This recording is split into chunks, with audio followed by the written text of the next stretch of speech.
السلام علیکم ورحمۃ اللہ وبرکاتہ۔ دوستو، امید ہے کہ آپ لوگ بخیر ہوں گے۔ آئیے آج میں آپ کو ایک سچا واقعہ بتانے جا رہا ہوں جو میرے ساتھ پیش آیا تھا۔ کافی دنوں پہلے کی بات ہے کہ ہم لوگ ایک 3 پورشن کے گھر پر رہتے، سب سے اوپر والی منزل پر تایا رہتے تھے۔ وہ ذرا ذہنی بیمار کا شکار تھے، اس لیے تائی اپنی ایک لوتی بیٹی کو لے کر اکثر میکے گئی ہوئی ہوتی تھی، اور تایا جی اپنے روم سے دن بھر باہر ہی ہوتے تھے اور وہ روم میں تالا بھی نہیں لگاتے تھے۔ ایک دن کی بات ہے کہ میں ٹہلتے ٹہلتے اس کے روم میں پہنچ گیا۔ اچانک مجھے ایک کتاب پر نظر پڑی جو عملیات کی کتاب تھی۔ میں نے اسے شوقیہ اٹھا لیا اور یہ بات میرے بھائی کو معلوم ہو گیا تھا۔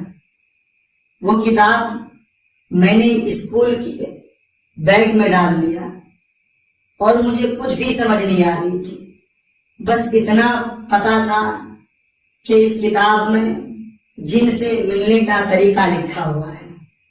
میرے بھائی نے امی سے شکایت کر دی، امی سے مجھ پر ڈانٹ پڑی، اور پھر وہ کتاب میں نے اس الماری میں چھپا کر رکھ دیا جہاں پر قرآن رکھا ہوا تھا کہ خدا نہ خواستہ اگر جنات نکل بھی آئے تو وہ قرآن کریم کو دیکھ کر بھاگ جائیں۔ میرے بھائیوں، سال گزر گیا، اب ہم 2nd ایئر میں پہنچ چکے تھے۔ اب پھر مجھے خیال آیا کہ نہیں، جنات سے تو ملنا ہی ہے۔ چنانچہ ہم نے امی کو یہ کہہ کر جمعہ کی چھٹی کرا لی کہ پیر کو ہونے والی جو ٹیسٹ ہے اس کی تیاری کرنے کے لیے آج چھٹی کر دیتے ہیں۔ میرے بھائیوں، ہمیں جھوٹ بولنا پڑا چونکہ ہمیں جن کو بلانا تھا، اور وہ کتاب اس میں کئی طریقے لکھے ہوئے تھے۔ اس میں ایک طریقہ تو یہ تھا کہ الو کی چربی لائیں، اسی طرح ہرن کا گوشت منگوائیں اور پھلا منتر پڑھیں۔ یہ کام میرے لیے کوئی آسان نہیں تھا، چنانچہ میں نے ایک دوسرا طریقہ اختیار کیا، ایک دوسرا وظیفہ جو کہ پڑھنے سے تیسرے دن جنات سے ملاقات ہو جاتی ہے۔ چنانچہ میں نے جمعہ کی رات کو وظیفہ کیا، پھر اگلی رات وظیفہ کیا اور سو گیا۔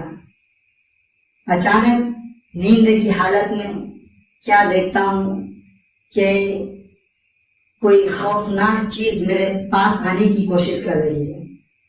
میں نے اسے روکا، لیکن اس نے تراک مجھے ایک تھپڑ رسید کیا اور فجر پر میری آنکھ کھل گئی تو میں وہاں پر کسی کو نہیں پایا، لیکن اگلے 2 گھنٹہ تک میں نے اپنے چہرے پر درد محسوس کیا اور میں بہت زیادہ خوف زدہ ہو گیا، اور اس کے بعد سے اب تک میں نے ایسی کوئی حرکت اور دوبارہ نہیں کی۔